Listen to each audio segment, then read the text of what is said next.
Hello, friends. Welcome to Embrace the Question.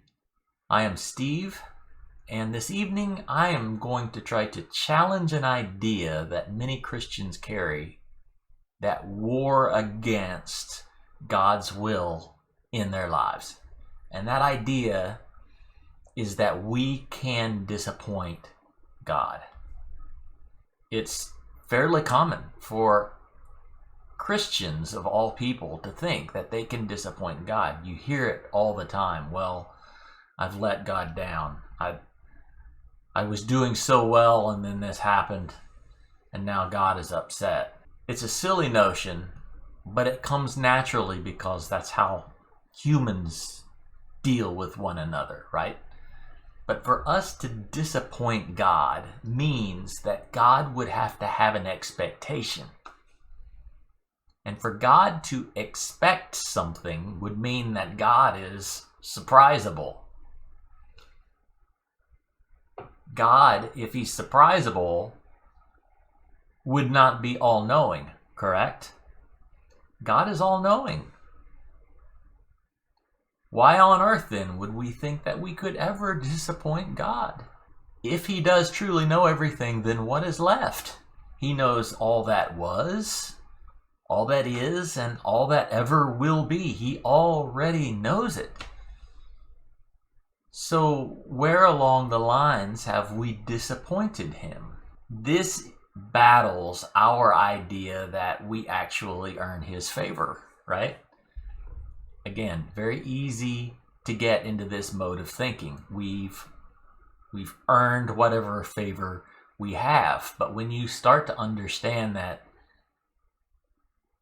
our performance has never earned us his favor, and that our failure therefore cannot earn his disfavor, especially when you're thinking you are in Christ, then there is nothing I can do to get it, and there's nothing I can do to lose it. Not smart enough to get it, not good enough to keep it. You might have heard that one. So we can't perform our way out of God's favor. Yeah, but Steve, what about that verse? There's without faith you can't please God. So God is looking for us to do something for his favor. Well, it's really a bad translation, to be honest. It's crammed into the English language. A better translation of Hebrews 11:6, which is what that is without faith, it's impossible to agree with God. If you look up the word in the Greek, it's agree, to please, or to agree with. Without faith, it is impossible to agree with God, which means that God's way of viewing things will be completely foreign to you and I if we are not viewing through the lens of faith. God views everything through the lens of faith. We think often that faith is something that the courts of heaven impose upon us mere mortals so that we will live to be a little bit more holy. We can get past what we see, and while some of that is true, we need to get way past what we see with our eyes. Truth is that God himself operates through faith. He calls into being that which isn't as though it is, so that it will be. That's Genesis chapter 1. Nothing existed.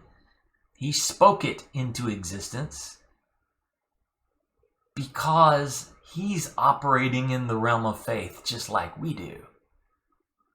You say, well, that's not right because God is all powerful. Anything he wants, he gets. Could it be that he's trying to teach us to operate in that same mode? That which is invisible is perhaps more real than that which is visible. We are to be new creations of faith. People that walk by faith, not by sight. And without faith, it's impossible to agree with him. Without faith, it's impossible to agree with him about what he's saying about you. Which is why we think we've disappointed God. we don't believe about ourselves what he's constantly reaffirming to us, which is, you're my son, you're my daughter. I am pleased with you. I have given you my image. I've given you my spirit. I've given you my son to make it all happen. You are a conqueror in me. Then let us not cling to this idea that we can disappoint God. It is not of him. All right, hope this helped you. Hope this encouraged you. It was encouraging to me because I'm like everybody else. I fight this idea from time to time. So, till next time, peace, blessings.